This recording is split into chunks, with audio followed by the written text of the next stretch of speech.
ഇപ്പോൾ നിങ്ങളുടെ ഏതെങ്കിലും ഒരു പബ്ലിക് പ്ലേസിലേക്ക് വരുമ്പോൾ നിങ്ങൾ പറയുന്നത് ഓക്കെ നമ്മളൊരു ഫോർ എന്താണ് ആർഗ്യുമെൻറ്റ് സേക്ക് നമ്മൾ സാധാരണ പറയുന്ന പോലെ അതങ്ങ് സമ്മതിച്ചു എന്ന് തന്നെ വിചാരിക്കാം. നിങ്ങളുടെ കല്യാണത്തിന് നിങ്ങൾ ഒരു കൂട്ടം ആളുകൾ ക്ഷണിക്കുമ്പോൾ നിങ്ങൾ ആരെയും വിളിക്കുന്നത്? നിങ്ങളിങ്ങനെ വെറുതെ ഇങ്ങനെ ബോർഡ് വെച്ചിട്ട് അതിലൂടെ വഴി കൂടെ പോകുന്നവരൊക്കെ കയറിക്കോ ഇങ്ങനെയല്ലല്ലോ കല്യാണത്തിന് ക്ഷണിക്കുക. നിങ്ങൾ കല്യാണത്തിന് ക്ഷണിക്കുമ്പോൾ ഇപ്പോൾ ഒരു 50 പേരെ അല്ലെങ്കിൽ ഒരു 100 പേരെ വിളിക്കുന്ന ഒരു ക്ലോസ് പാർട്ടിയാണെന്ന് തന്നെ കൂട്ടുക. എന്നാൽ പോലും നിങ്ങൾ ഈ മാർഗ്ഗം കിട്ടില്ലേ? അപ്പോൾ നിങ്ങൾ എന്താ ചെയ്യുന്നത്? നിങ്ങൾക്ക് വേണ്ടപ്പെട്ട നിങ്ങളുടെ കുടുംബത്തിലുള്ള ആളുകൾ, നിങ്ങളുടെ വേണ്ടപ്പെട്ട സുഹൃത്തുക്കൾ, നിങ്ങൾക്ക് അറിയുന്ന ആളുകൾ, നിങ്ങൾ 10,000 പേരെ വിളിച്ചാൽ ഈ 10,000 പേരെ നിങ്ങൾക്ക് അറിയുന്ന ആളുകളല്ലേ നിങ്ങൾ കല്യാണത്തിന് വിളിക്കുന്നത്, അല്ലാതെ നിങ്ങൾക്ക് അറിയാത്ത ആളെയൊന്നും നിങ്ങൾ വിളിക്കുന്നില്ലല്ലോ.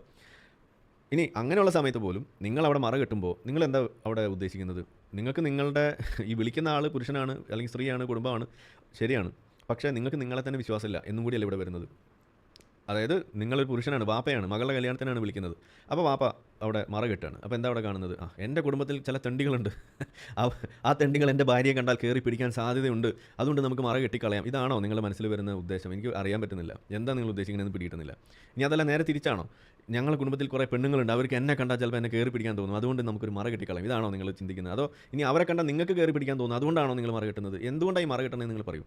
അത് പബ്ലിക് പ്ലേസിലുള്ള കാര്യം നമ്മൾ വെറുതെ സമ്മതിച്ചു തരാണ്. പക്ഷേ നിങ്ങളുടെ സ്വന്തം കുടുംബത്തിലൊരു കല്യാണം നടക്കുമ്പോൾ നിങ്ങൾക്ക് അറിയുന്ന 100 പേരെ വിളിച്ചാൽ 100 പേരെ നിങ്ങൾക്ക് അറിയുന്ന ആളുകളാകുമ്പോൾ അവിടെ നിങ്ങൾ മറ കെട്ടുന്നത് എന്തിനാണെന്നാണ് നമുക്ക് പിടികിട്ടാത്തത്. അപ്പോൾ സത്യത്തിൽ ഈ ഉമ്മാ പെങ്ങൾ ഭോഗം എന്നൊക്കെ പറയുന്ന സാധനം അത് നിങ്ങളുടെ ഇടയിൽ തന്നെയല്ലേ നിൽക്കുന്നത്. അതുകൊണ്ട് ആയിരിക്കില്ലേ നിങ്ങൾ ഈ മറ കെട്ടുന്നത്. നമുക്ക് എന്തായാലും ഇതുപോലെ അങ്ങനെ ഒരു ബുദ്ധിമുട്ട് ഫേസ് ചെയ്യേണ്ടി വന്നിട്ടില്ല. ഒരാളും ഇതൊന്നും കെട്ടാത്ത എത്രയോ ആളുകൾ, വെറും 25% വരുന്ന മുസ്ലിങ്ങളെ അങ്ങ് മാറ്റി നിർത്തിയാൽ ബാക്കി 75% ആളുകൾ സമാധാനമായിട്ട് ജീവിക്കുന്നു. അപ്പോൾ പിന്നെ നിങ്ങൾക്കല്ലേ ഈ പ്രശ്നം? അതാണ് നമ്മൾ ചോദിക്കുന്നത്.